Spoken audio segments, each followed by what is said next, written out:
খাবারটা দিয়ে গেছিল। আমি বুঝতে পেরেছিলাম তুমি রাতে কিছু খাবে না, তাই তোমার জন্য খাবারটা ঢেকে রেখেছিলাম। খেয়ে নিও। রাশিদ, আবার এসেছো? হ্যাঁ, আমরা চলে যাচ্ছি তো, তাই তোমার সঙ্গে দেখা করতে আসলাম। মানে? সকালবেলা মামি আমাদেরকে বাড়ি ছেড়ে চলে যেতে বলি, তাই আমরা চলে যাচ্ছি। ভালো থেকো, নিজের খেয়াল রেখো।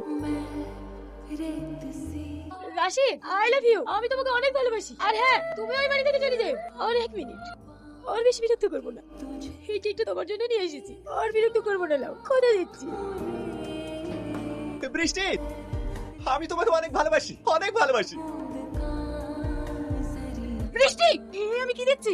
তুমি ঠিকই দেখছো মা, আমি রাশিদকে ভালোবাসি। সব থাকলেও তুই একজন রাখাল কে? কেন মা, আমাদের অবস্থা আমার রাশিদের চেয়ে ভালো নাকি? কি চাও, আমি এত বড় করে বিয়ে করে ভাবি কত অত্যাচারিত হই? না মা, আমার মতো একজন হতভাগীর জন্য রাশিদই ঠিক আছে। চল, এবার তুমি আমাকে যেখানে নিয়ে যাবে চল, আমার কোনো কষ্ট নেই। আজকে কোথাও যেতে হবে না, অনেক অনুরোধ করে আজকের দিনটা তোর মামির কাছে সময় নিছি। কালকে যাবো, চো বাড়ি চো।